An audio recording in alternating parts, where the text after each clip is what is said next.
A good location can turn bad in less than 60 days. 7 figures just sounds kind of sexy. Why $1 million in revenue is a bad goal. This will be the longest keynote of this entire weekend. So, buckle in. You don't want to leave. If you leave just for even a few slides, you will probably lose me because it's going to be a little more technical, all right?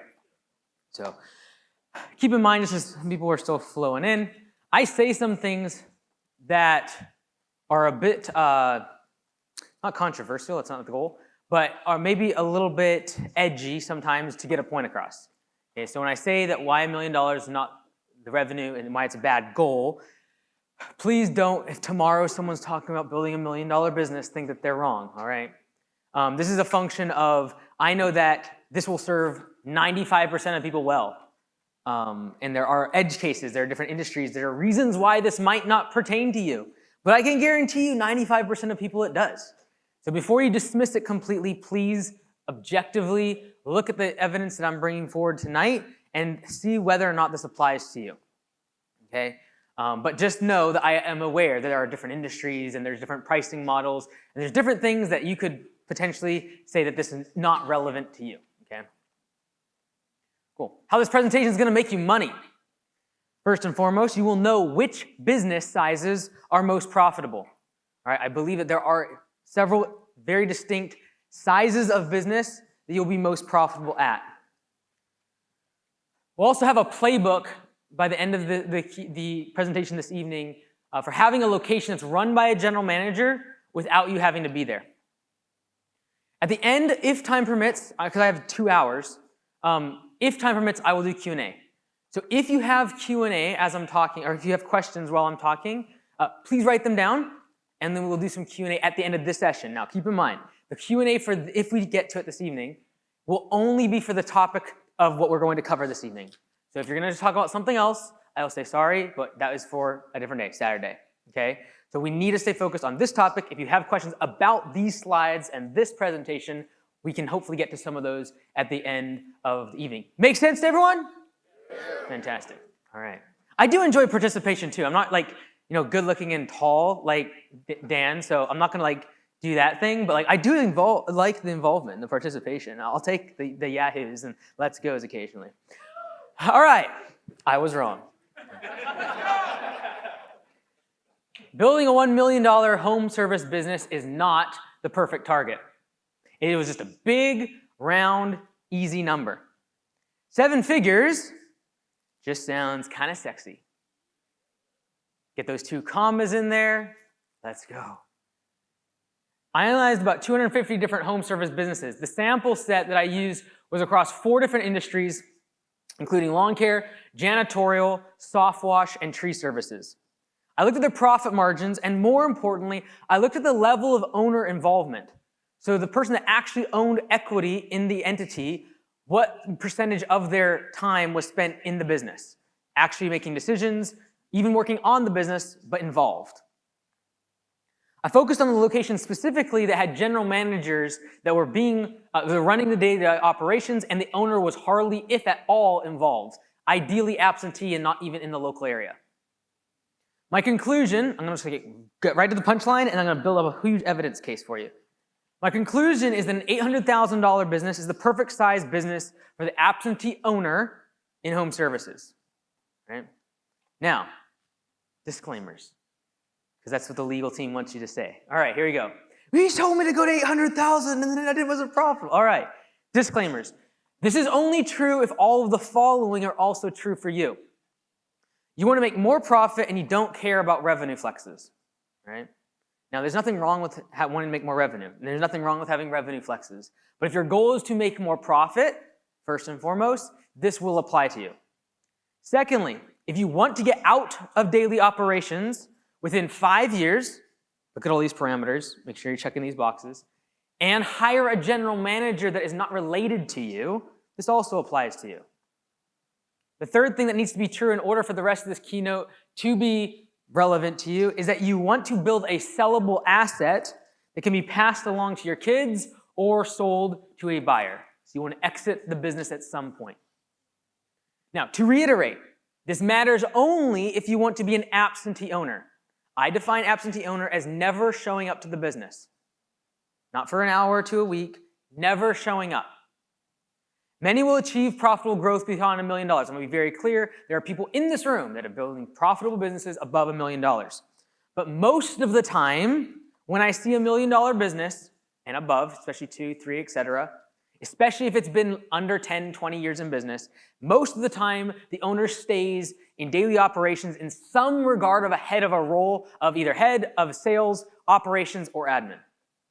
Right? Again, if you want to sweep this under the carpet and say, I'm part of the 5%, that's fine. Just hear me out. Many people will say they want to step away from daily operations in the future. Some people say, I want to work on my business, in my business, and then it's like, I can actually leave, and it works. Those are different. So if that is the goal, I believe that the business model requires a very specific blueprint. And the blueprint that we're going to talk about tonight is this presentation. This is the blueprint to build the business as an absentee owner using this very specific blueprint and business model. I see 4 revenue ranges where home service businesses are most profitable. This is not just the 250 businesses that I analyzed.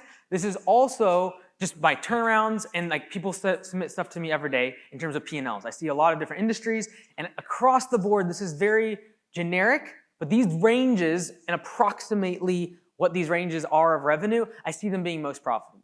Now, I know that more than 95% of people in this audience are under 5 million, so I'm going to stick with this audience. All right, there's other ranges as you begin to go up past 5 million that we could talk about. We're not going to. All right.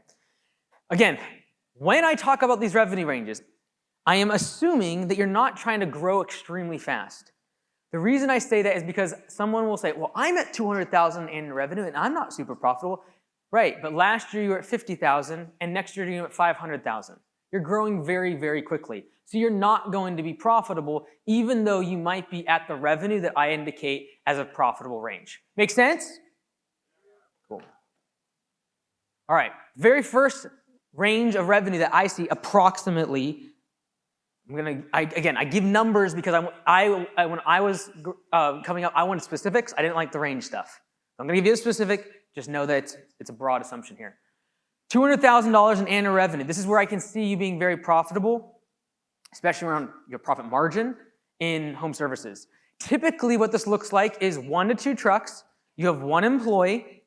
You're working in the field full-time with that 1 employee, and you're keeping overhead very low, and you do all the admin tasks yourself. So you're checking your email, you're answering the phone calls, you're doing everything in the business. Therefore, you have high margins because you don't have that overhead cost. You have 1 truck and trailer. Typically, it's all that's needed because you can just throw that employee inside of your truck and immediately boost your revenue by 60, 70, 80% simply because you have more labor that can be produced.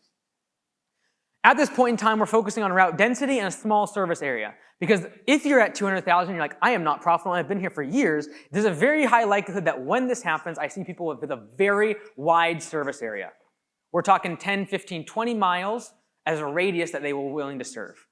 Especially if you have any sort of recurring route, any sort of job that is on a recurring basis, weekly, bi-weekly, monthly, quarterly, or annually, having any sort of route density is extremely important for this actually to be true. Now, these numbers here at the bottom, I'm going to give a target. This is, again, what I see as, what I took as like the top 25% in each of these categories, and this is what I think is the target at plateau. What that means is when you stop growing revenue, and you're not trying to grow, and advertise and market, etc., when you do that, I would consider you plateaued. So staying at 200,000. You're not trying to get another truck. You're not trying to get more employees.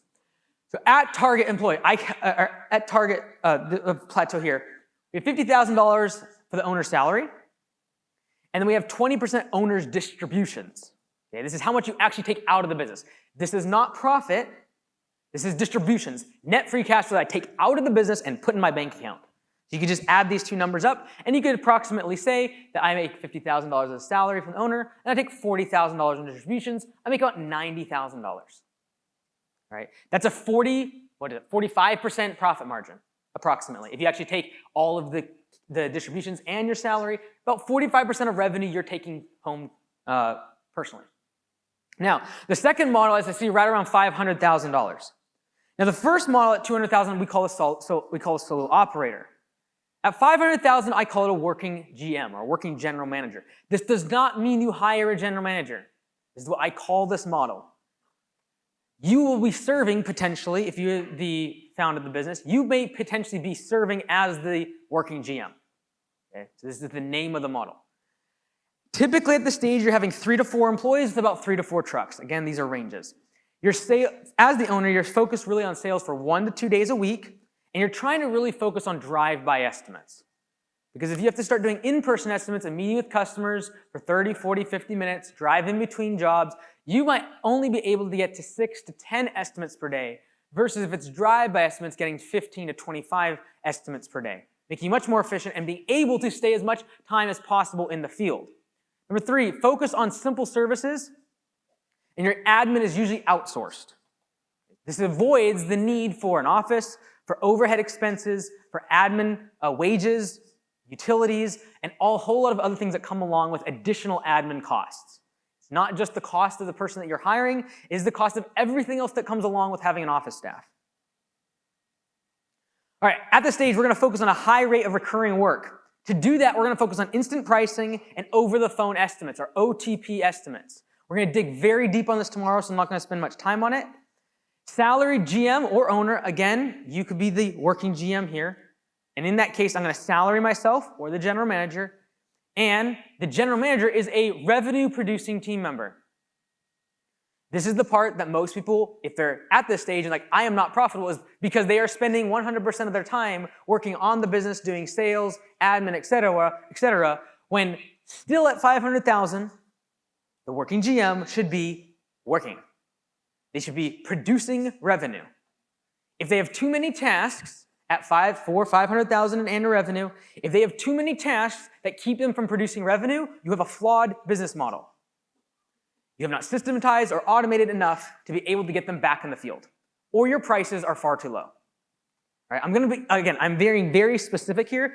I know there are generalities. I know I could fudge here. This is what I wanted when I was 18. All right, I'm going to give you the numbers as I see them.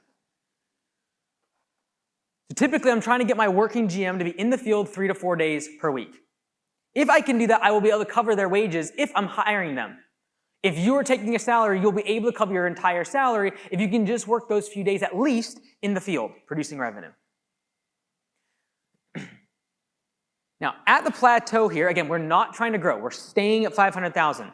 If we stop at this size of business, I see this usually being $60,000 to be able to pay the working GM or owner salary, and about a 15% distributions. All right, I'm being conservative here. Yes, there are businesses that do more than this. I am looking at the top 25% of my analysis, and this is what I'm coming up with. If you approximate these two together, $130,000 or so actually taking out of the business. Again, this is at plateau. This is not last year did 300 and this year did 500, and now you're like, Mike, I'm not profitable. You just grew by 66% year over year. Okay? This is at plateau. You are not trying to grow revenue, and you've been that way for the past few years. The third stage is 800,000. This is what I call a full-time general manager. This is going to be about 5 to 7 trucks with 6 to 10 employees. Larger ranges here. The general manager is full-time out of the field. So no longer will that working GM typically have the time to be out in the field working with the crew. They're managing the crews, they're doing sales, etc.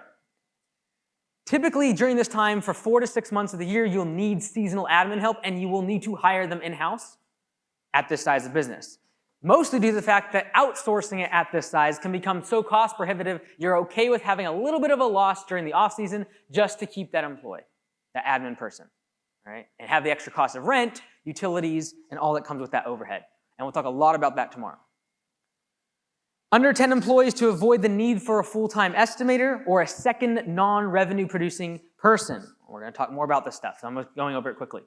We're going to focus on operational efficiencies and profit maximization at 800,000, i.e. under 50% close ratio and consistently raising prices. If you have over a 50% close ratio and you are trying to grow the business, fantastic. If you're trying to make more money and you're having a 70, 80, 90% close ratio, you need to raise your prices. It is not rocket science. You need to raise your prices. If you're going to say, I am not trying to grow, and yet 80, 90% of my customers are accepting the job, you need to raise your prices. If everyone here just raised their prices, I guarantee you'd make up admission for this conference in like 1 week. Just do it. I can say that across the board because I have yet to see anyone raise prices in the past 3 years and regret it. All right, focusing on cutting out custom and complex services at this size of business. Why? Because my general manager has a lot on his plate. He's a full-time manager, and I need him focused on managing the crew, not managing all the jobs that are going wrong. The target at Plateau here is $80,000 to $120,000 in GM or owner salary. Again, I'm saying full-time GM. This could be you as the owner. Plus a 10%, I'm being conservative here, distributions, which is about $80,000. Again, this is putting around $160,000, $180,000 in take-home pay. I know that people do more than this sometimes. I understand. I also know that if you're at $800,000 and you're not making anywhere close to that in take-home, you're like, what's going on? If you're growing the business, this is not relevant. This is at plateau. You've been doing this for the past few years. All right. Fourth stage is 1.5 million plus. So after 1.5, there's more, good stuff happening over there. At this size, we're doing 8 to 12 trucks. We have 10 to 15 employees. We typically have 2 to 3 very skilled overhead full-time positions to manage the sales, operations, and admin side of things. That typically looks like an estimator, a head of ops, and then an office manager. Estimator role does sales only for the busy season, and then in the off season, I do put them in the field because there's not enough estimates. As much as they want to convince you of this, there's not enough estimates if your estimates drop by 75% during the off season. So put them back in the field. And if they're not willing to do that, they're not my estimator. Focus on efficient use of overhead positions. Were you trying to get a point across to someone else? It's like, yes. Estimator role is sales only. We talked about that. Focus on efficient use of overhead positions due to the fixed expense. Back to the idea of getting him back in the field as the estimator. Or even the office, if it does not demand a full-time position, they're either getting laid off or they're getting back in the field and producing revenue. This alone will be the contributing factor as to whether or not you can make money at this size. We're going to build out your office and admin staff and systems, and I do not recommend the fourth stage if absentee ownership is the goal. So you can be profitable, 1.5, 2, 2.5, etc. You can, 100%. Please don't misinterpret me. You can be profitable, but when I look at absentee ownership, I do not see that being a place where people are in terms of revenue. All right? So I see these as two different profit wildernesses. And if you follow my content, the first one you've heard me talk about before. At $200,000 in annual revenue, like I said, you're usually a solo operator. You might have one full-time employee. You're making $150,000 to $250,000 in annual revenue, and the vast majority of that is profit because you don't have a lot of overhead. You don't have a lot of wages, you don't have a lot of staff, you don't have any sort of shop space. Your insurance is usually like $50 a month, depending on your services. Very cheap. As you go past $200,000, now the owner is pulled out of the field. And you switch from being a labor-producing team member to someone who's actually an overhead expense to the business. And in doing this, you will drive your profit margin significantly lower, typically from 40 to 60%, and that will get slashed as you go to 200,000 to 500,000, down to 10% or below. That's horrible. That's $50,000 of profit on a $500,000 business, and there's a lot of people making less than that. And the reason for this is because the owner switches from someone who produces, let's just call it $100 an hour. Let's say that you produce 2,000 hours because you kick butt and you work overtime, 2,000 actual budget hours per year. That's $200,000 in revenue. And an optimized solo operator, I can consistently see being able to hit $200,000 in annual revenue. When you go from that to being a salaried overhead employee in the business, your profit margins get whacked. No longer do you participate in the revenue generation, but you're actually a cost to the business. And for this reason, someone making usually $250,000, $300,000, $350,000 will make no more profit than when they're at $500,000. And that's why so many people will retreat back to being a solo operator. Okay? If you've followed social media for 5 or 10 years, you could probably list 3, 4, 5 different people on social media that have done this. And I could guess a couple right now that are going to do this, unfortunately. And the reason for that is because they start to wonder, why is it even worth all the extra headache and overhead and admin and dealing with all these employees if I made just as much profit back when I was doing it myself? And they're right, because they're in the profit wilderness. In the profit wilderness, you grow the business, you incur more liability, you incur more debt, you usually are stressed out more out of your mind. You have financial stress now because the profit margins of the business get compressed. The second wilderness that I haven't talked as much about on my content side of things is 800,000 to 1.5 million in revenue. And the reason that this is a profit wilderness is for the same exact reason. But now, instead of the owner or the general manager needing to step out and do estimates and sharpen the blades and do everything else, there's a second full-time person typically required once you pass 800,000 in annual revenue. Again, these are broad brushes. I'm trying to give you specifics, okay? This person is typically going to fill the role of either sales, admin, or operations inside of the company. This is going to, again, look like an estimator that's full-time. It's going to look like an admin, a full-time office manager, or it's going to be an operations person that takes care of the team out in the field, managing their routes, etc. All right, so what should I do if I am, and you're like, well, I'm in one of those profit wildernesses? My recommendation, if you are in the profit wilderness, you're wanting to continue growing, this is key, and you have low profit margins. If you check all three of those boxes, don't raise your hand. Just know this is what I would do. I would grow quickly as possible, as fast as possible, to the capacity of your overhead staff. What do I mean by that? At $200,000 to $500,000, you, if you're an owner-operator, become the overhead. And the goal at this stage in time, in this wilderness, is to maximize the amount of time that I'm in the field. I need to be able to sell like mad. I gotta do door hangers, I've gotta go out and sell, I've gotta focus on growing top-line revenue and getting past 500,000. Check. But I've also gotta be in the field as much as possible to make ends meet. That's why everyone stresses out and goes back, because you've gotta go both directions for a minute. You've gotta focus on sales, you've gotta be hustling, doing door hangers on the weekend, follow-up calls while you're driving, a whole lot of other stuff we're gonna talk about tomorrow. And then you've also, at the same time, got to produce enough revenue to at least cover your wages. Otherwise, you have this collapse of margin, and you will go out of business. This is usually when debt gets incurred, is in these wildernesses. At $800,000 to $1.5 million, in that profit wilderness, you have another full-time overhead position that's required. At this stage, I would recommend trying to minimize the ratio of field workers to managers. This ratio is completely out of whack for most businesses once they cross 800,000. I go to businesses and I'll see 2 people in the office, an estimator, an operations manager, and an owner, and I have maybe 8 to 10 employees out in the field. The business will never make money. I try to shoot for at least a minimum of 5 to 1. I know that's difficult if you're growing very quickly. Again, we are not assuming that we are growing quickly. We have plateaued around this size.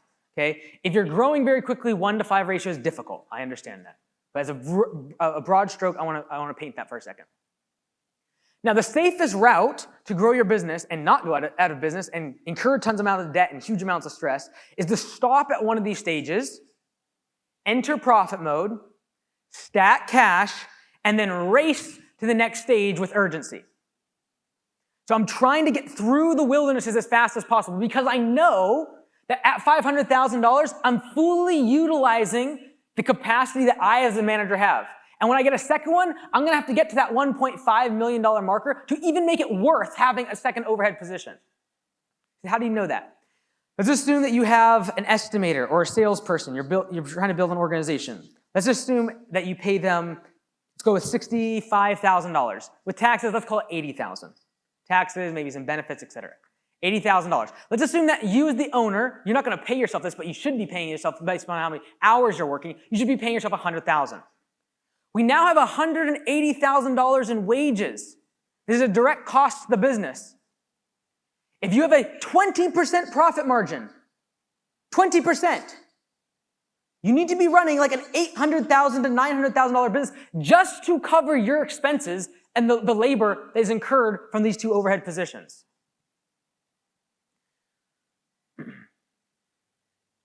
$1 million in revenue is large enough to push most managers, if they're by themselves, past their breaking point. That's why we typically have to hire another one. another manager of some sort.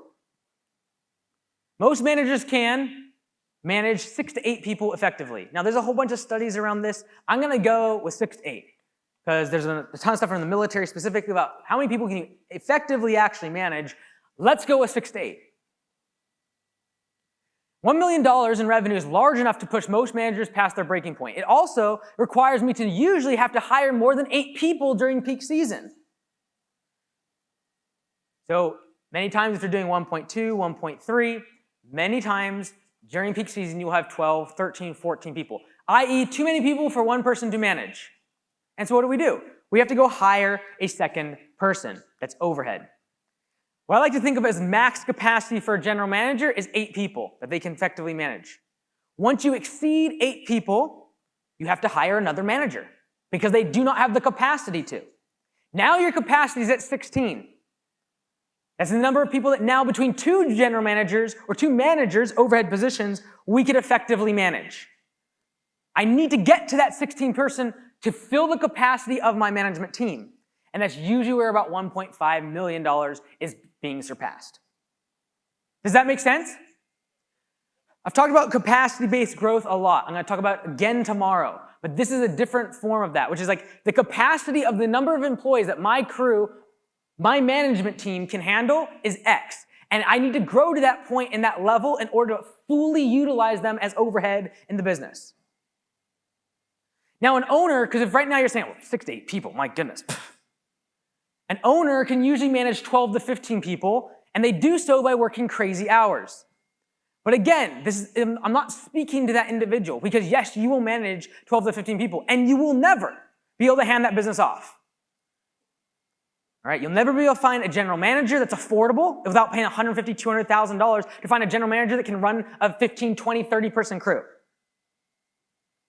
And furthermore, you'll never be able to sell it because no one wants to work your 80-hour work week to manage those 15 people that you're hiring out in the field. So after analyzing all these financial statements, I looked at a couple things. Number one, which ones made 20% or more profit margins? I define profit margins, again, not as take-home distributions right now. This is simply profit on the P&L. Which ones do not have negative cash flow during the off-season? This is a very big, important key part, because if you have negative cash flow during the off-season, the likelihood of you being an absentee owner shrinks dramatically. Most importantly, which ones ran without an owner's daily involvement? So 84% of the companies, sorry, did I skip a slide? I didn't, no, we're good. 84% of the companies that passed that test of those 2 questions, 84% had a revenue between $500,000 and $800,000 in annual revenue. So I call this a sweet spot, $500,000 to $800,000. Again, if you're in that stage and you're not optimizing for profit inside of that revenue, you're not going to experience what I'm talking about. This is someone who is staying in that size, they are not trying to grow, and they're in profit mode, which we will define even more so tomorrow. So there are 3 camps of businesses that everyone now falls into. A, you are below $500,000 in annual revenue. B, you are in the sweet spot of $500,000 to $800,000 in annual revenue. Or 3, did I say A? Did I say 1B and then I'm saying C? All right, 1, 2, 3, A, B, C, you get it. Above 800,000 is the 3rd group that is categorizing. All right, 3 different camps of businesses.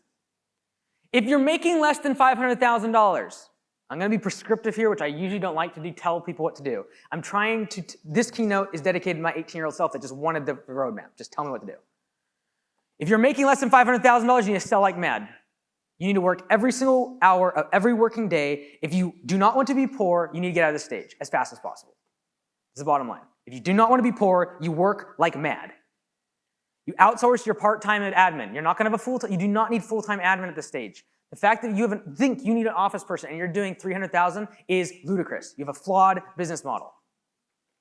Focus on close ratio, not profits. Because I do not care about profits. I need to get past $500,000 as fast as possible. The fact that you're maniacally focused on 30 versus 35% close ratio at this size is dumb. All right? I'm going to be a little more different than I usually am. All right? I'm trying to be very prescriptive here. Focus on your close ratio. I want as many jobs as possible. I'm going to follow up. I'm going to do everything possible to close jobs. I don't care about profits. I need to get past $500,000 in revenue as fast as possible. I'm going to focus all of my marketing on recurring jobs. We're going to talk about why this is important tomorrow. Projects are going to come in. If you offer a service that's recurring, you're going to also have one-time jobs that trickle in. Great. I will use that to book my schedule out, hire more people, and then take that money and throw it into the marketing engine so that I can continue to get more recurring work. This is required. You got to build an organic lead engine via your website and your brand. The reason I put this in here last minute is because I realized that if you don't have this and you do what I'm about to tell you to do, you could actually never get through to the end of 800,000 and just stall out at 500,000 a bunch. I'll explain in just a second. But just know that at this size of business, if you're under 500,000, you must build organic traffic via your website, your trucks being painted and decaled. You've got to be getting leads organically. You cannot be paying for every single lead. Okay? Because when your close ratio drops, you will not be able to continue in through profit mode. All right, so that's camp number one, under 500,000. There's your prescription, take it. That's all you need to do the rest of this year. 500,000, 800,000, here you go. This is a sweet spot. Do not buy more trucks and equipment. Do not. Again, I am being prescriptive because I have defined that you are trying to be absentee, you don't care about revenue, and you want to make more profit, and you want to hand this thing off one day. Do not hire more employees. Fill to capacity, in other words, all your trucks and employees are being used every single day, and then raise prices. Do that 3 times. Repeat, repeat, repeat. If you just simply take the math of raising your prices by 15%, which I suggest a minimum of 15% price increase, never less than that. If you're going to do the Band-Aid situation, get 15%. Don't go over 4 or 5%. That's dumb. I'm going to raise my price 15%. I'm going to do it 3 times. If you do the math on a $500,000 business, raise their prices 15% 3 times, you're at 800,000. Systematize at this stage. I'm trying to remove my low profit or complex services. All right, now if you produce $800,000 to $1.5 million in annual revenue and you have low profit and cash, if you don't, this has nothing to do with you. You are awesome. All right? There are people that will be in this stage and they'll be just fine. But if you're in this stage of $800,000 to $1.5 million and you have low cash or low profit, this is my prescription. Stop marketing. Raise your prices and reduce close ratio until you have 8 or fewer field employees. Streamline the business so you only need 1 overhead role. And that's usually going to be the general manager. And you're going to automate sales because I can't have my general manager running around doing 10, 15 estimates. I need to automate this stuff. I'm going to talk a lot about that tomorrow. Sell unused trucks and lay off part-time employees. If you're not using a truck, it is costing you money. It's paid off. I don't have any debt on it. It's costing you money. It costs money to store it, costs money to insure it, costs money to maintain it, and it costs money for it to sit there and look bad in front of the rest of your employees every day when they show up. Like, what's that truck here for? Sell unused trucks and lay off part-time employees. Get it down to your core group of people that are all working full-time at 8 employees. They're all working 40 hours a week, maybe a little bit of overtime, but you've narrowed it down to a sizable enough business for one person to manage effectively. And replace one-time jobs with recurring work. Because I cannot diminish my revenue if I don't want to complex this too much. Usually by this size of business, your fixed expenses are high enough to where I cannot risk any loss of profit during the off season. And in order to make sure that never happens, I need recurring revenue. All right, tomorrow we're going to dive deeper on that one once we have a little more time. All right, entrepreneurs get stuck in growth mode. I talked about it earlier today. I got stuck in growth mode, but entrepreneurs consistently do this. Now, because we get stuck in growth mode, growth sucks cash. This causes many to give up on the industry. And they say that there's no money in this industry, there's no money in lawn care, there's no money in fencing, there's no money in roofing, there's no money in painting. I have heard every single one. And what's really funny is when they say that, they mention the other service that I just heard someone else say there's no money in that industry. The bottom line is the reason we judge it is because we're constantly stuck in growth mode. And when you're in growth mode, growth sucks cash. And because of that, you never see profit. We've convinced ourselves that we are investing in the business. I see this over and hear it over and over and over again. And there's a kernel of truth to it, and that's why we all give this a pass. But investing in the business is not really what it really is it's an unprofitable business model. Can we just accept the fact that if you're not growing and there's no profit in the business, you have an unprofitable business model? And this is not to be demeaning. I was there, all right? It almost killed me. I was underneath the dump truck, got caught in the thing because I didn't have systems in the business, almost killed me. Had no profit, had been working crazy amounts of hours, no money, all right? So I know where you're at. You have an unprofitable business model. Accepting that for a fact is very important to realize that you need to make some sort of change in the business. So if you're at any of those 3 stages and there's not money being made, follow those prescriptions. I recommend. I did this for 4 years. My first 4 years of business, I ran an unprofitable business. I convinced myself that I was investing in the business, but I was running an unprofitable business, and it was simply propped up by me working extremely stupid hours. If you're working 80, 90 hours, you'll never pass the business on. You will never sell it. No one wants this job. You will never be able to hand off to a general manager. No one's going to do that. Fix the business. We need a finish line. I genuinely believe that this would solve the vast majority of failures, quote, really quitting in home services. And as we have not established what the finish line is for our businesses, and when we stop growing and we actually make profit. So this is when we stop growing and we start making profit. All right, at Augusta, and please don't think this is a pitch, I am trying to describe what we've done this year because this has been the #1 reason I see people quit.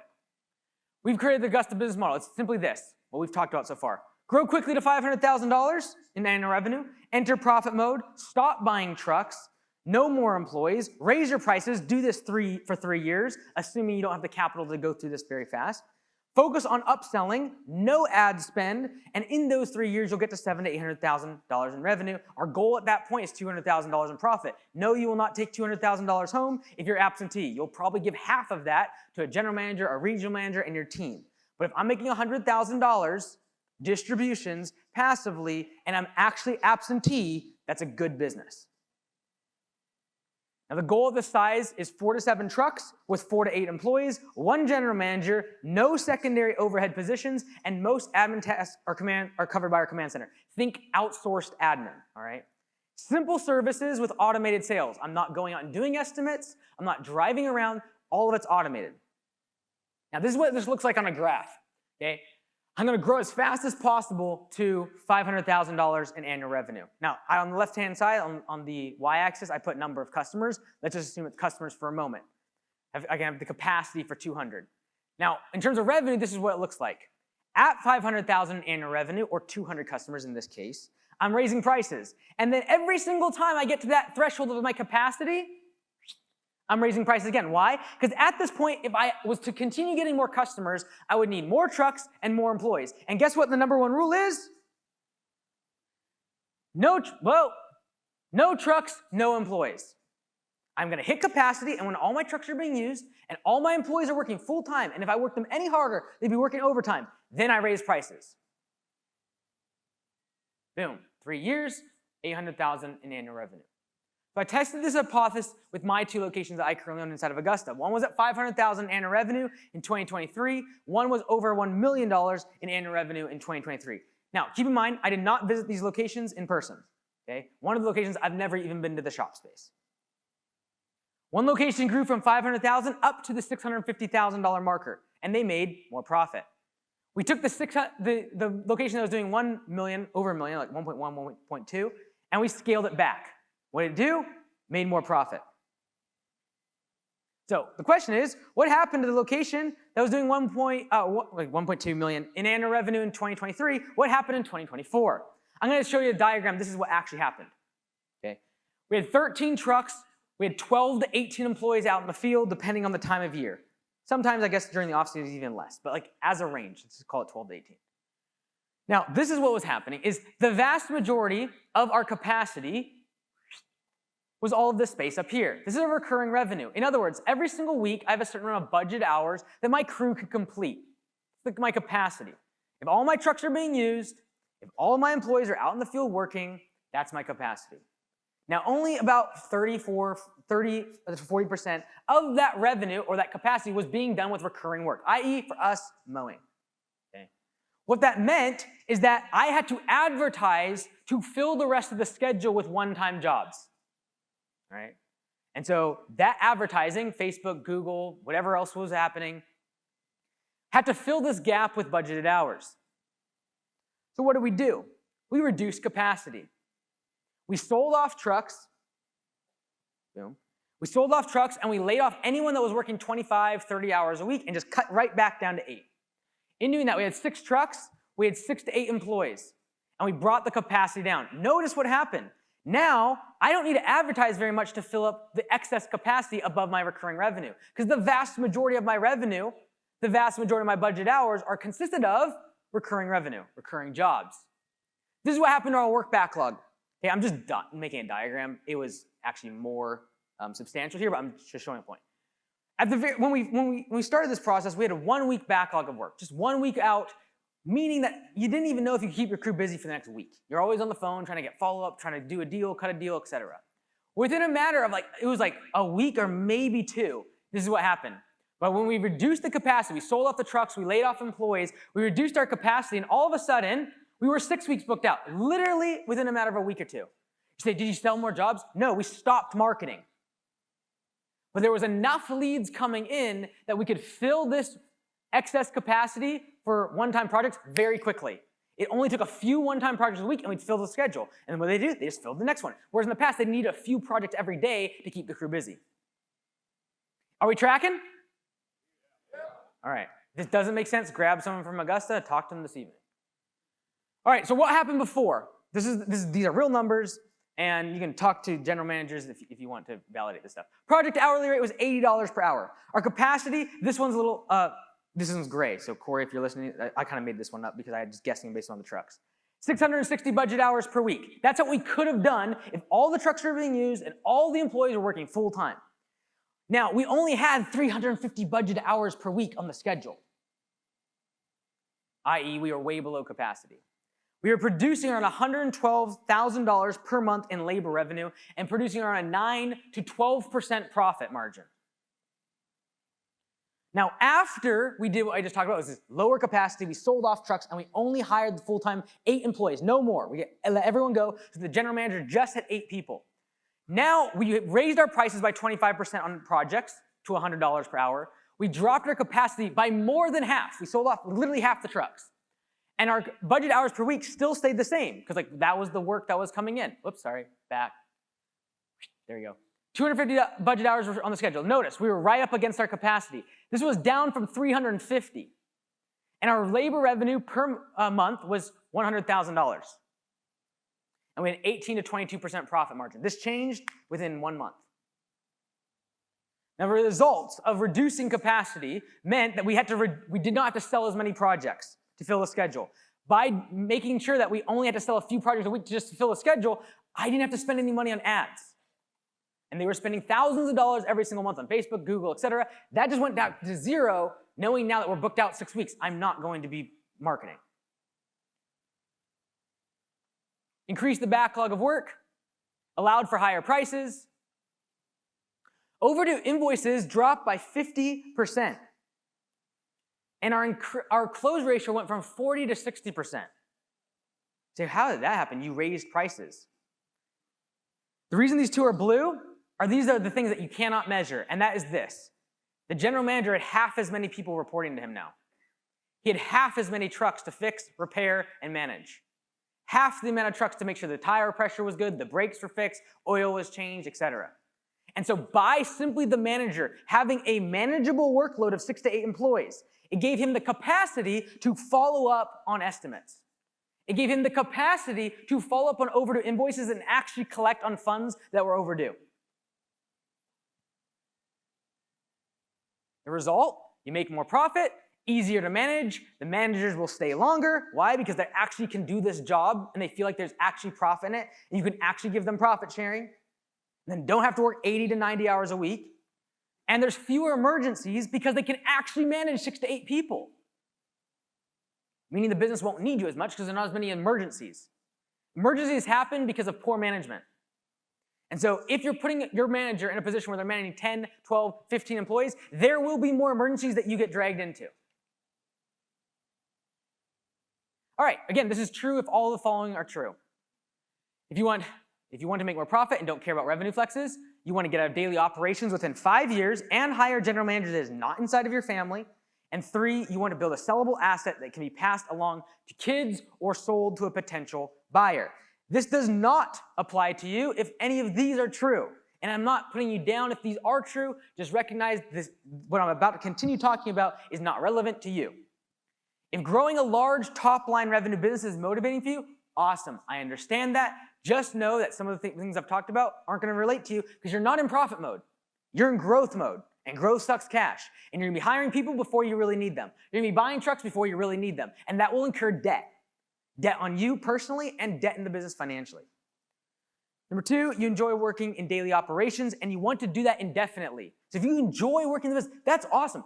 All power to you. I'm thrilled that you're content. Keep going for it. Just know that this is not going to be as relevant to you.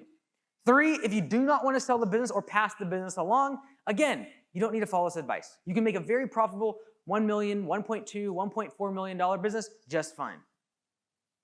Now, fewer than 5% of all businesses in the US will exceed $1 million. This is across all industries, not just home services. This is across all businesses. But yet somehow, in the entrepreneurial community, we somehow have believed and come to the place that the starting point for success is at $1 million. Okay? Got to build $1 million business. I think that striving for $1 million will lead many to burnout, financially and mentally. And they will stay in this perpetual state of growth and never actually achieve profitability. And you got into business to make more money. And so it seems kind of counterintuitive to when you've been 5, 6, 7, 8 years in the business and you still aren't seeing any money. I would quit too. And that's why so many do. And so I genuinely believe that if we just say, there's a different finish line here, and it's not 7 figures. It's building a profitable business. And there's 4 stages in which I can decide to do that at. And my role will change at those different sizes, and I don't need to get more trucks and hire more people to look good in front of my competitors. Because that's why the vast majority of us buy trucks and hire more people. The alternative to this is to grow to $500,000, enter profit mode, employ fewer than 8 team members, hire a general manager, become an absentee owner, and this is optional. You can duplicate it. So you're like, I want to grow revenue. I want to grow. Great. Do this, copy it, paste. Copy it, paste this. You can do this over and over and still grow top-line revenue without building this behemoth of a business that will take you 10 to 15 years to operationalize to be able to actually hand off to someone. The businesses that you look up to, like, they're doing 2, 3 million, they sold. They've been in business, the vast majority of them, for 10 to 20 years, at least. If you want to do this in less than 5, this is what I would recommend. All right, the playbook. So here's the recipe to make an absentee owner model work with multiple locations. Is everyone like good? We okay? I know it's like Eastern Standard for a lot of people, so it's like 10 o'clock. We good? All right. We're going to get pretty deep here, all right? So just stay with me. Everything I've said so far is groundwork for what I'm about to share. So this is a disclaimer. This is extremely hard. Please don't think that me having this on a slide deck in an hour and a half is going to somehow make it easy. It's very difficult. If you try to do this, you will likely make mistakes on your first few tries. Regardless of how much I tell you about this, you will probably do so. But I'm going to tell you the lessons I've learned from the mistakes I've made. All right, and getting to the point where now I do have locations that run without me. I want to tell you all the mistakes I made, so hopefully you don't have to make the same ones. Here's the playbook. We've already talked about sales, operations, and admin. I like to think of this very simply as getting the work, doing the work, and then greasing the gears. So sales, I need to get the jobs. All right, you're like, it's marketing. Okay, get the work. That's what I'm going to consider as sales. We're not going to break this down. This is not rocket science. I'm going to get the work. I'm going to do the stinking work. Doing the work means I've got to route the jobs. I've got to put air in the tires. I've got to get the crew out in the field. I've got to give them a shirt. I've got to get them in a truck. That's operations. And admin is making sure payroll is done, answering the phone, doing email. All that is required, but it's not necessarily doing the work or getting the work. Sales, operations, admin. Here's the playbook. I need to automate sales as much as possible using technology. What I talked about in terms of the model will not work if you are going to every single estimate in person. Just won't. You are the most expensive person on your crew, and you're out doing work that produces no revenue. Like, oh, I need to do it. I agree, but technology can also do it. All right, admin. I recommend outsourcing this. The third part is simplifying operations and hiring a general manager. All right, we're going to recap this. Let me go back. So we have sales, operations, and admin. I want to automate sales as much as possible using technology. I don't care if you need to have AI. I don't care if you need to have instant price forms. I don't care if you have to do over-the-phone estimates and pay someone by the minute to answer that phone. I don't care what it is. I need to automate using technology as much as possible, using satellite images, using ranges of pricing, which we'll talk a lot about this stuff tomorrow. I need to automate it, all right? It costs me too much to send an estimator out. Your estimator is your most expensive person typically. They have the most skills and they're the hardest people to find. It's a whole lot easier to find a general manager if they don't need to know how to sell. So I'm going to automate it to reduce that as a complexity in the business as I pass it along. I'm going to make sure that my admin is outsourced. I don't need an expensive office. It's commercially rated, that has zoning for a commercial building, and either I am tied to rent that is increasing, or I have to spend $100,000 plus on a down payment on a piece of land. And I'm going to take my operations, I'm going to simplify my services, I'm going to simplify everything in the business, and then hire a general manager, and I'm going to hand them a business that has less than 8 people and has gone through all the steps we've talked about so far.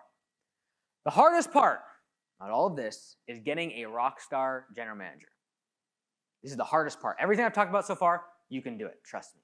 This is hard, all right?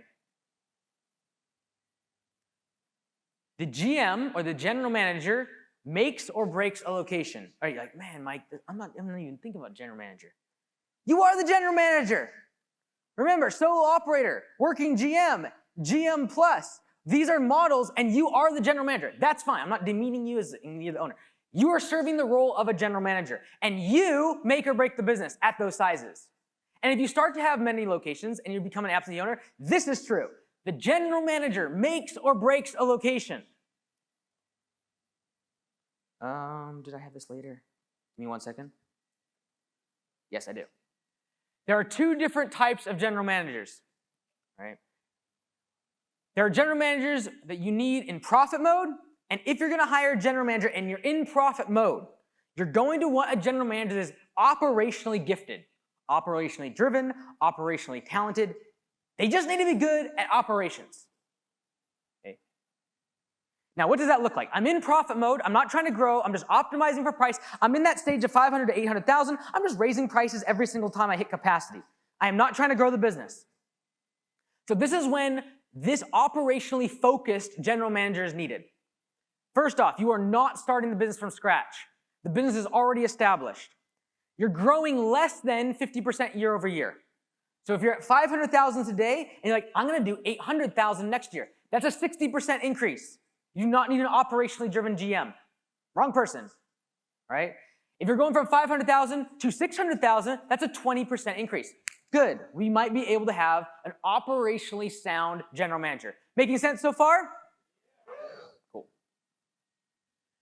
I also would recommend if you're going to hire an operationally driven GM that you're spending less than 2% of your annual revenue on ads.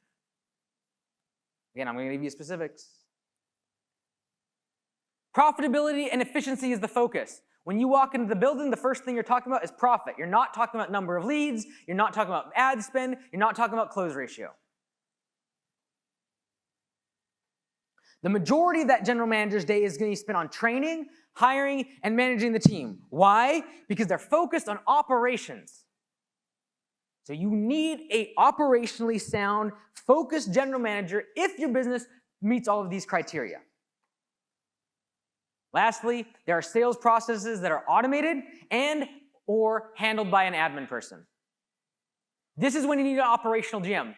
I just have seen this over and over and over. Like this stuff, I have bled and lost money over. I've seen other people that have tried to do multiple locations, have general managers, et cetera, and this is so consistent, okay? Sales processes got to be automated or handled by an admin because, again, they are operationally driven. They don't like sales. They don't like admin. All right, if you are in growth mode and you're trying to grow a business, you need a general manager that is gifted at something else. That's sales. So we have sales, we have operations, and we have admin. If I'm in profit mode and I'm not trying to grow top-line revenue, but I'm simply trying to make it more profitably and more operationally efficient, I need an operationally gifted general manager. If I am trying to grow the business and I am in growth mode, I need a sales-driven, sales-oriented general manager. Now, in growth mode, when we have a sales-focused general manager, this is when they are needed. You are starting at 0. You're like, oh, I'm starting this new location at 0. You need this person. If you're growing faster than 50% year over year, you also need a sales-focused general manager. If your focus is on close ratio and increasing recurring customers, you also need a sales-focused general manager. You also need them if you're spending more than 2% of your annual revenue is on ads. Don't tell me you're spending 10% of revenue on ads and also in profit mode. You're not. You have not generated enough organic traffic to be able to keep filling the pipeline so that you can turn off ads and still be able to keep that capacity. We'll talk a lot about that tomorrow. If I lost you, just leave it, right?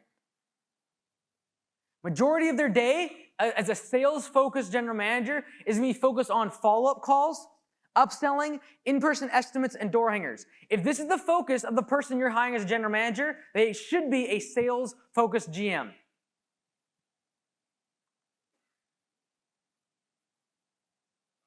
Got it? Making sense? We're tracking? All right. I know this is like very in the weeds, but like I promise you this works. This works. All right. Things I've learned the hard way. First off, a general manager at $0 looks very different than $800,000. If you think your general managers are going to look two identical people, one starting from scratch and the other taking an $800,000 business and trying to optimize it for profit, you are in for a world of hurt. Successful sales-driven GM could leave your business when growth slows and routine kicks in. So if you have a sales-driven GM that loves to sell, loves the grind, loves the hustle, loves the chase, loves getting new customers, loves sales, loves follow-up calls, loves growing top-line revenue, and they're like, hey, we're going into profit mode, you might lose that general manager. Because they're sales-driven. They don't like operations. They don't enjoy tweaking things by 1% and raising prices slightly. They don't enjoy that. They like to hunt. Okay? If you ever want to see a sales-driven general manager turned owner, you talk to Connor Hutchinson. All right? Right here. Third row back. Just raise your hand. Yeah, this guy. All right. He started several locations for me, and the reason we kept moving him from location to location is because he did not like operational stuff. All right? So we just kept moving him so he'd grow it to 15 to 20,000 a month of revenue. He handed it off to someone else who can optimize it, make it better, make it more efficient, make it more profitable. Because I knew he'd leave. He would have left me in like a year probably anyways because he was, a go-getter. Let's go. Now he has 5 or 6 locations. Okay, so a successful operations general manager could also leave you if you push them to grow revenue and do sales. Because guess what? They hate knocking on people's doors. They hate doing follow-up phone calls. They would rather die than have to call someone and ask them why they declined an estimate. They're not sales-driven. They're operationally driven. And distinguishing between these is important because you might be looking for a unicorn right now when it comes to your general manager and wondering why you can't find anyone, when in reality you're expecting someone to be sales-driven and operationally driven. And you know what that is called? An entrepreneur. And so they'll go start their own business. And that's why a lot of us get tempted to hire people that have left their businesses, and they're like, oh, I'm going to come work for you. It's because they're entrepreneurial, and they usually are the unicorn. But guess what? They're a unicorn that failed. So a successful operations GM, they love tweaking, making things more efficient. If you're like, all right, I did this, went to this summit, and now we're going to do some ads, and we're going to start ramping this bad boy up. We're going into growth mode. You might lose that general manager because they would rather die than put door hangers out. They'd rather work 10, 12, 14 hours out in the blazing heat and then come in and do managing the crew and dispatching the jobs. They'd rather do that than spend 2 hours doing door hangers. Interviewing and training team members is a different skill than interviewing and training managers. You can be great at hiring people, and as you get to your second, third location, start doing what we've talked about, copying and pasting, you will fail miserably. I've seen this. Fail miserably at hiring general managers because it's a different skill. It's a completely different skill than hiring field workers. Completely different way of interviewing them. The questions that you ask, the way that you treat them, the way you interact with them is completely different. It's a skill I can't even teach. We'll have to learn this many times. This is why I see usually a couple failures on the first couple general managers. It's because we are expecting too much of them. We do not have clear roles of sales, operations, and admin, and for that reason, they fail. We also, I recommend, I learned this the hard way, do not skimp on incentives. The difference between a good general manager and a great general manager is usually the difference between doubling and tripling the profits of the location. So recently, inside the multi-unit operators chat, there's a discussion around salary. And we're going back and forth to what's kind of everyone's paying in terms of the base salary plus incentives. And I set my P&L from one of my locations. I said, does it make sense for me to get nickel and dimed over $5,000, $10,000, or $15,000 over this P&L? If this is a great general manager that just produced $50,000 in profit this month, is it worth me nickel and diming them between $60,000 and $70,000 per year in annual revenue? The answer to that, or annual salary, and the answer to that is no. A great general manager, you will want to incentivize them heavily and pay them well. Okay? The next logical question in the playbook is, how do I find a general manager? All right, here we go. If you're needing to find an operationally driven general manager, because again, we are in profit mode, here's how you find them. The best ones will usually come from your field crew. Just, there it is. And I recommend that you have worked for you for at least 12 months already. Now again, I can do this because I only need them to manage 6 to 8 people. I'm not asking them to lead 15 or 20 people. I'm just trying to take the best person in the field. They've worked with me for 12 months and they want to lead.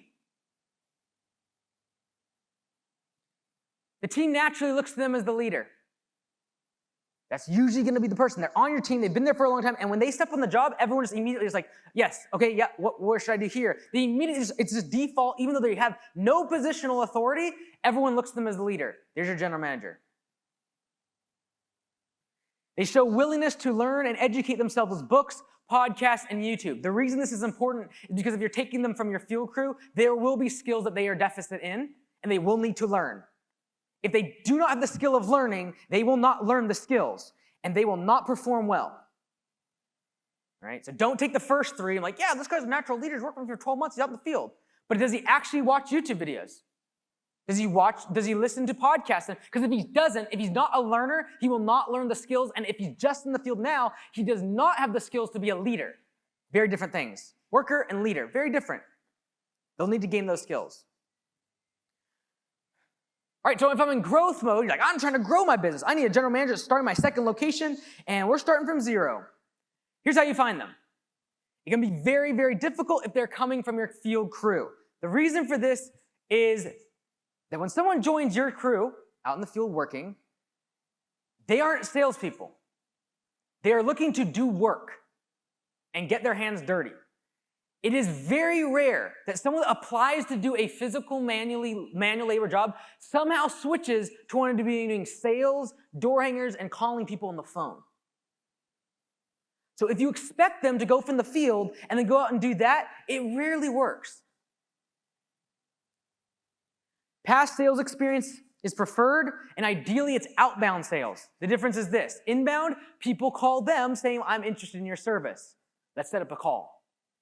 Outbound is they have to call the customer and get the lead.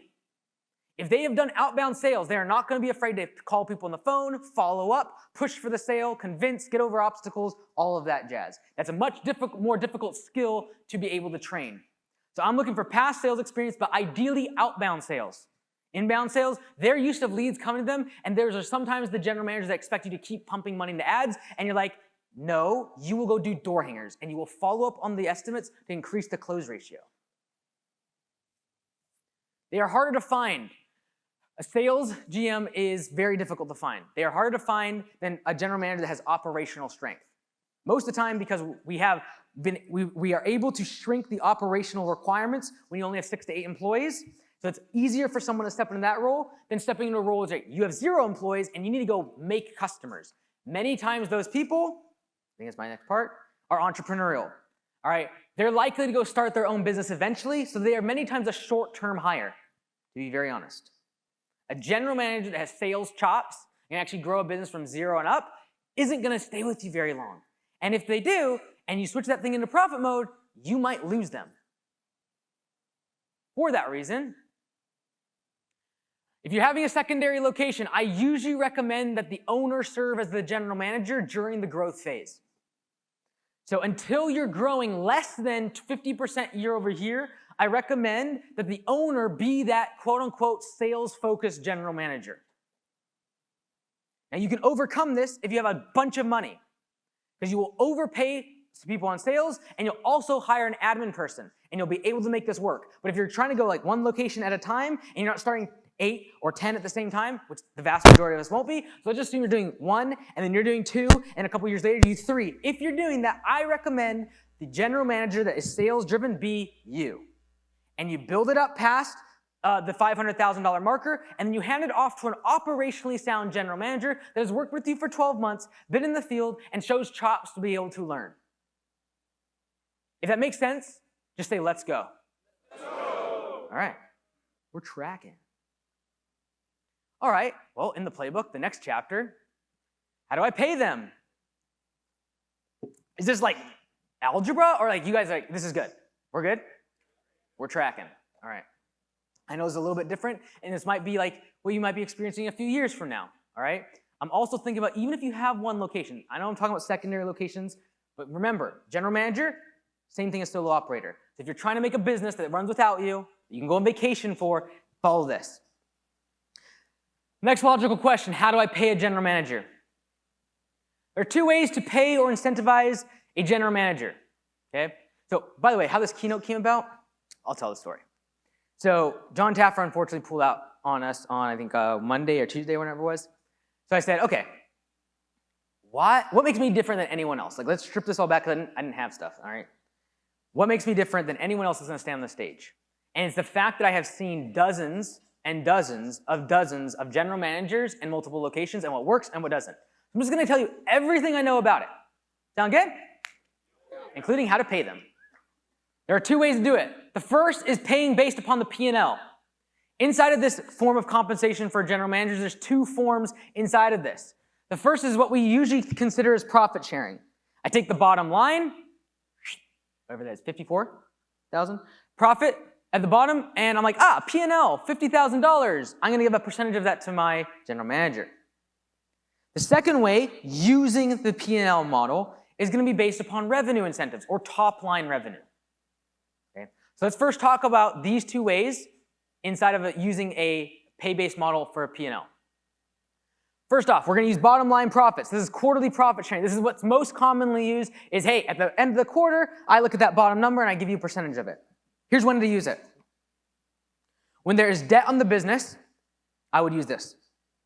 The reason for that is because interest expense on a loan shows up on a P&L. Principal paydown does not. It's on the balance sheet. So if that does not make sense to you, don't worry about it. Just take me for face value and say, if you have a bunch of debt on the business, it's not going to make a lot of sense to do profit sharing.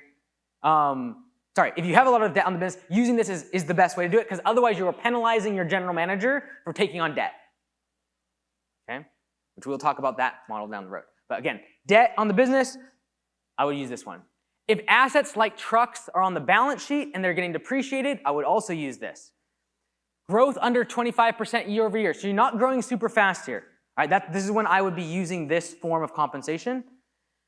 And 5 to 25% share with the general manager is what I use, and it's based upon when they joined the business. So if they joined the business when we were smaller and they were able to grow and there wasn't a lot of profit in the first couple years, I'm going to give them a higher chunk. If they just got started and we've been in profit mode for 5 years and this thing is printing cash, I am not going to give them 25%. Okay? I'm looking for a history of consistent profits is mostly ideal if your location is trying to use this compensation model as for compensating your general managers. All right? I know this is dense. I'm trying to make this easier. Sorry. Revenue incentives. This is top-line revenue. When should I be incentivizing my general manager based on top-line revenue? If you're growing more than 50% year over year. Why? Because you're in growth mode, and growth sucks cash. There's not going to be any profit on the bottom line. You demoralize your general manager if you say, I'm going to give you profit sharing. And in 3 years, we'll be profitable. They're going to leave. If you're way below your asset capacity and you need them to sell at all costs to get to capacity, I would also incentivize revenue. Some people do this based on chunks of revenue, like bonuses each month. Some people do this as a commission and a percentage of the top line revenue. I don't care, but you're incentivizing them based upon top line revenue. If you want to grow your revenue, Oh, that's over there. There it is. Commission or bonus bands. So sometimes we'll do like, hey, $0 to $220,000 a month, no bonus. $20,000 to $40,000, $500 bonus per month, etc. And you can move it all the way up if you wanted to. That'd be bonus bands. Commission would be like, hey, I give you a top line 2, 3, 4, 5% of top line revenue on top of your base pay. All that's doing is giving them incentive based upon revenue. I do not want to do that if I'm not growing and I'm in profit mode. Why? Because they're not incentivized, which I want is profit. I just want to know the bottom number, and that's why I'm going to give them, in this example, a piece of the quarterly profit sharing. So revenue incentives. I traditionally have only seen this model work if the owner is present. If you're being absentee for a location that's growing quickly, I have not seen this work well. All right, the second way to pay your general managers is based upon the balance sheet instead of the profit and loss statement. And what we're going to do is give them a cut of owner's distributions. I need everyone to lock in for like 5 minutes. We're going to do some math, all right? Owner's distributions, when to use this is when there's little to no debt on the business. Otherwise, you will be cheating out your general manager, all right? Because there will not be any cash distributions because all of it's going to principal pay down. Consistently cash flowing business year round. You got to be consistently cash flowing.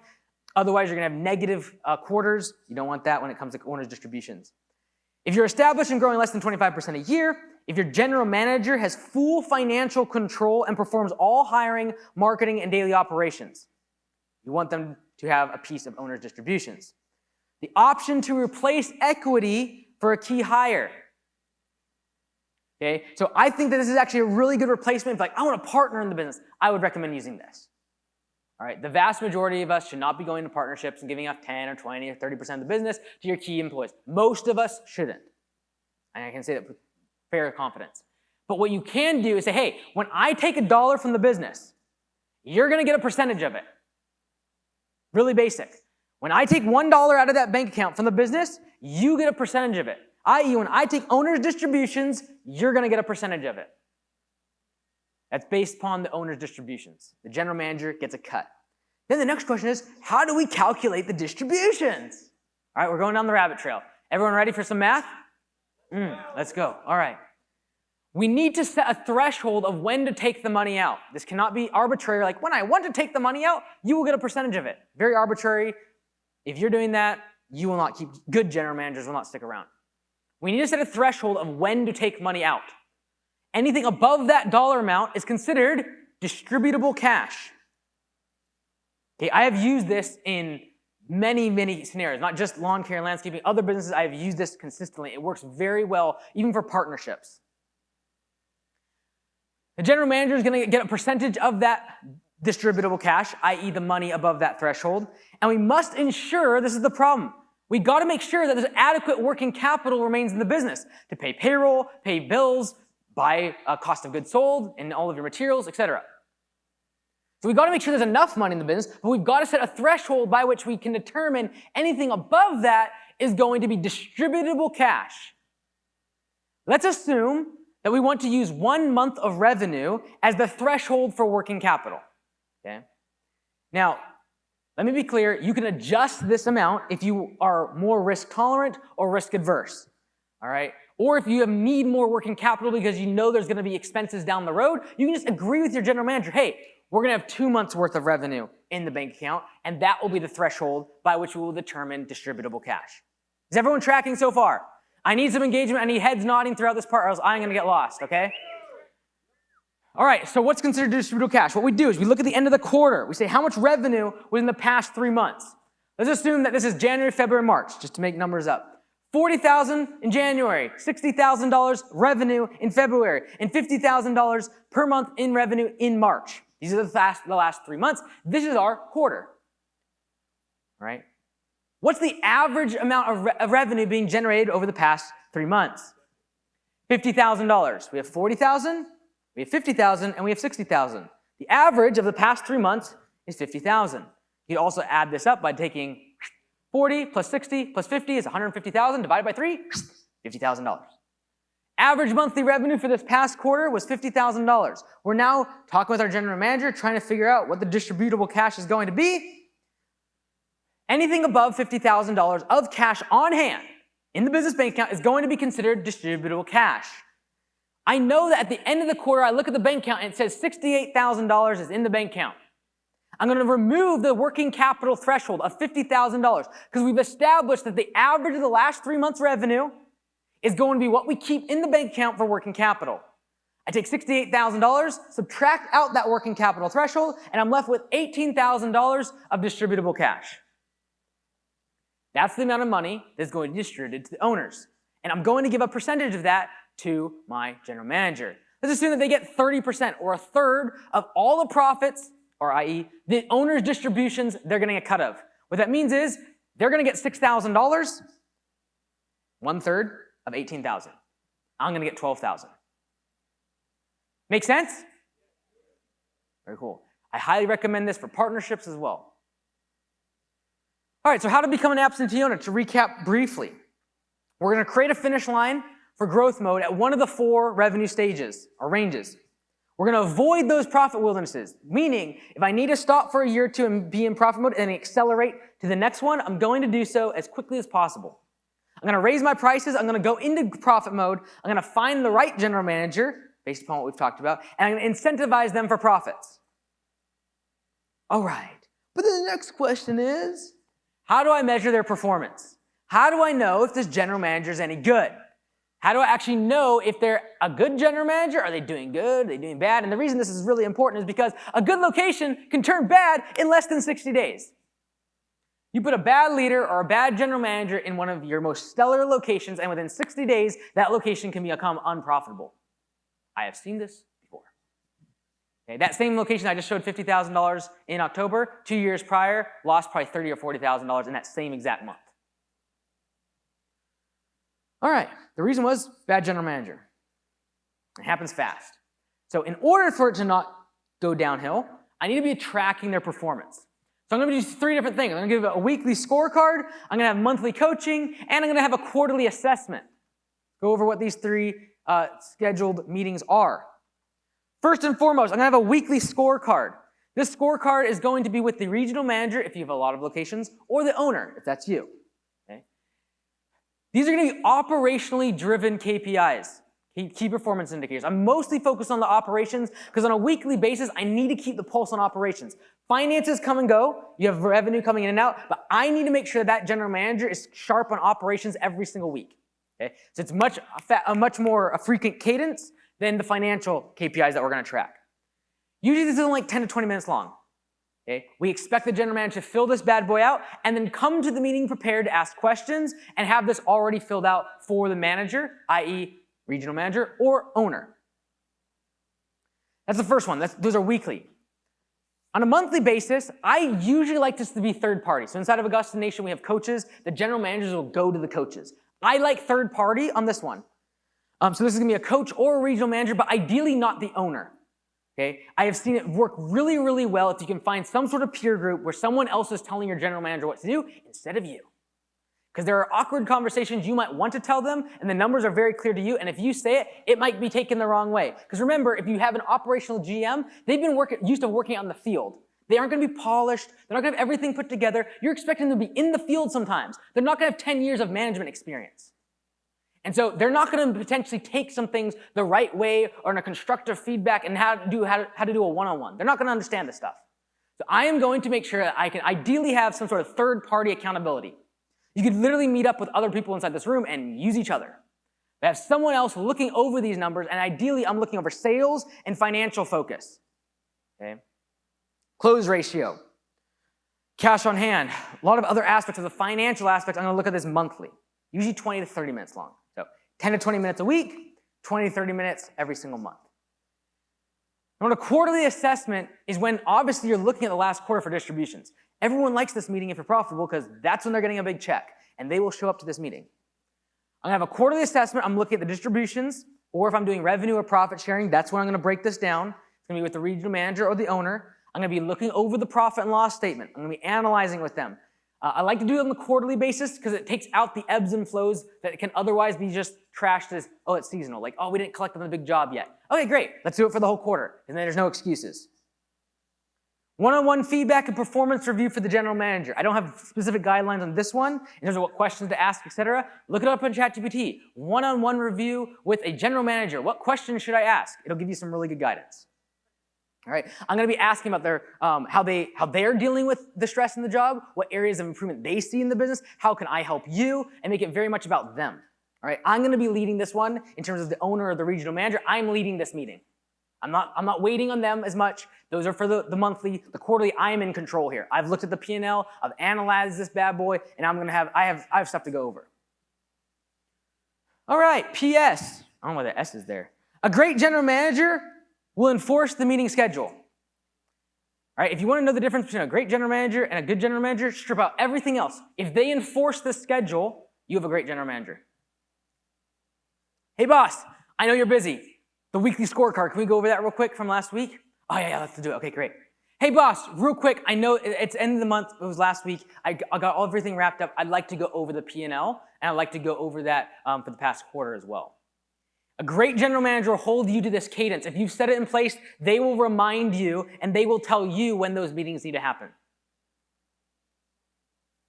Because I can promise you one thing, if they're looking forward to it and they have the numbers ready, they're a good general manager. Because what gets measured gets managed. Let's take a closer look at the weekly scorecard, inspired by Brian Connor. Brian Connor, where are you? You need some credit right there. This guy used to be bald, now a great head of hair. Let's go. Let's take a closer look at this. Brian came up with this at our Memphis meetup this past summer, and then we kind of refined it and made it for Augusta Nation. I'm going to share it with all of you.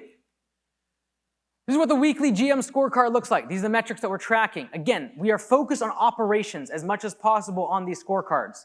Things like labor capacity, i.e. how much revenue can I produce with the amount of labor I have. My asset capacity, we will go over this stuff a lot tomorrow, right? Production budget hours from last week, as well as how many are on the schedule this week. Kind of important to know. If all of a sudden you went from 240 budget hours on the schedule to 340, there might be a question around that. Are we hiring someone? Was someone off last week? Like what's going on here? I shouldn't, as the owner or regional manager, need to look at their dispatch board. I should not need to look inside their software. These numbers alone should tell me enough to know. And by the way, if you don't understand or your regional manager does not understand looking at these numbers and being able to ask good questions, you have the wrong regional manager or you don't know enough about your business. Estimates.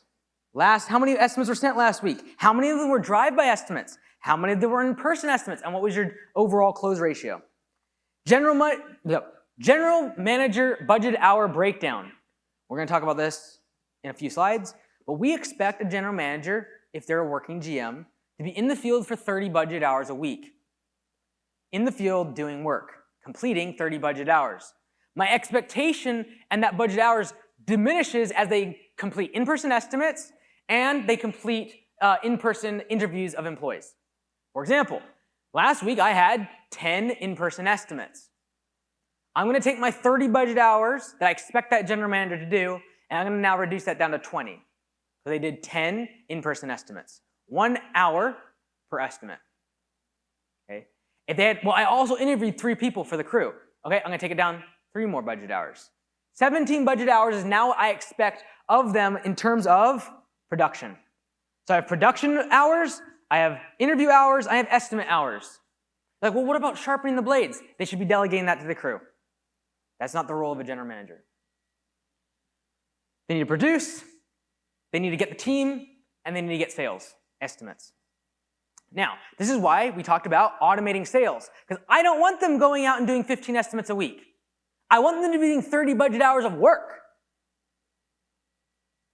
All right, this is the bottom half of that now, the GM weekly scorecard. This usually takes, Brian, correct me if I'm wrong, 10, 15 minutes? McKeat, sorry. 10, 15 minutes, yeah. Mo's added. How many Mo's did we add last week? I.e. recurring jobs.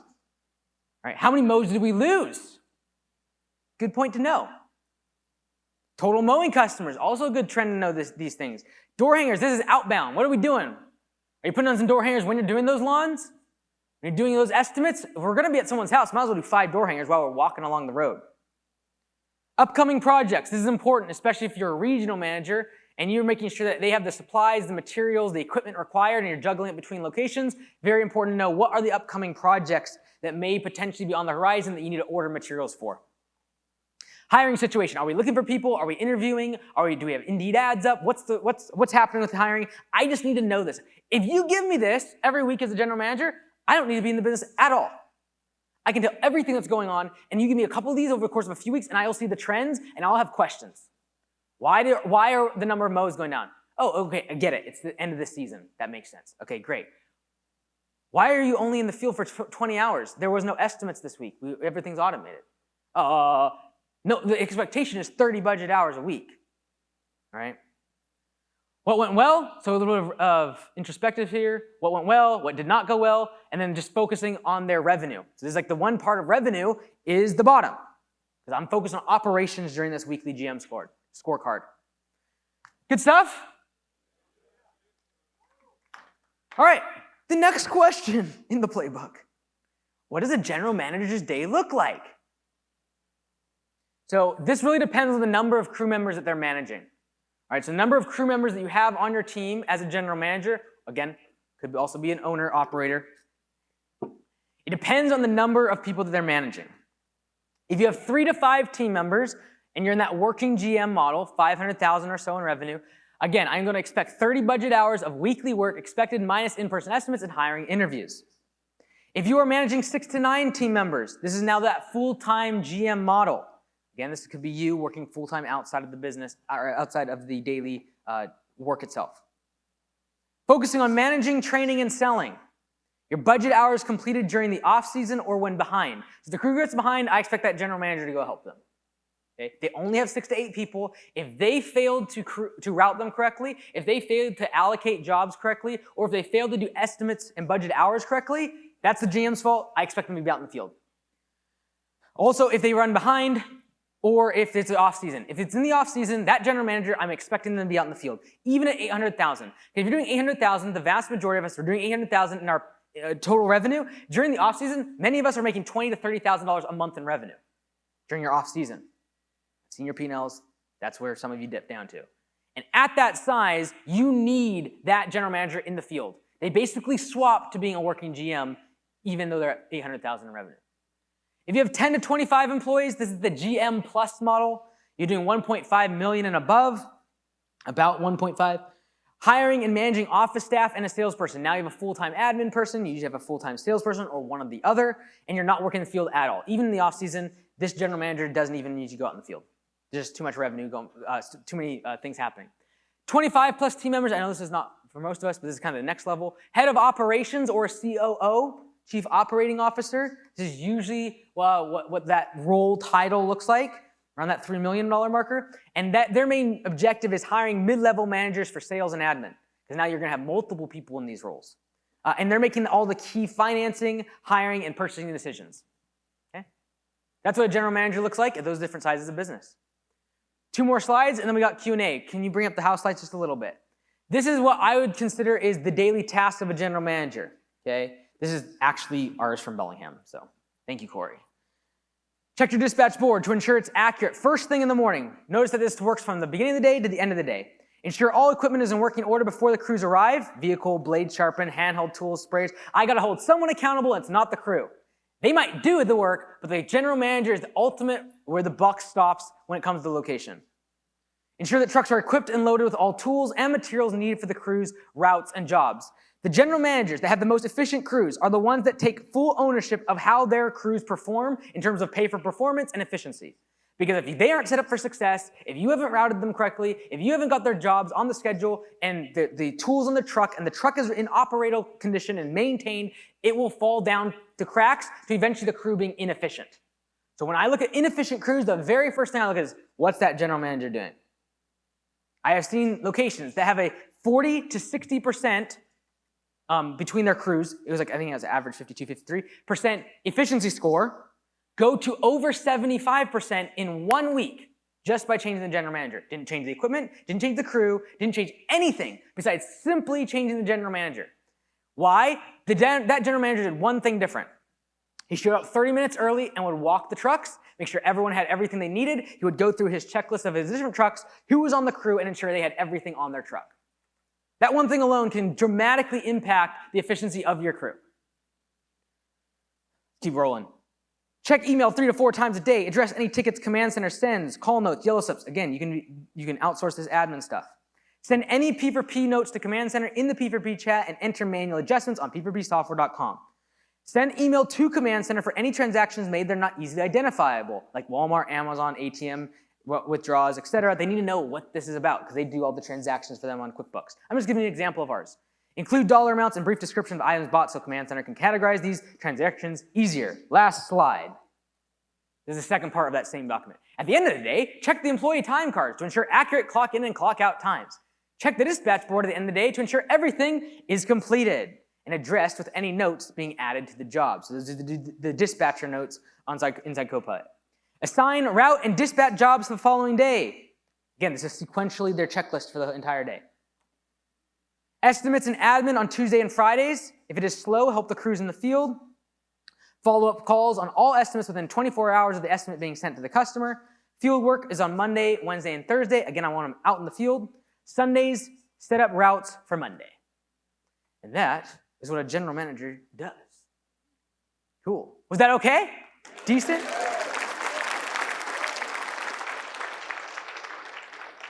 All right.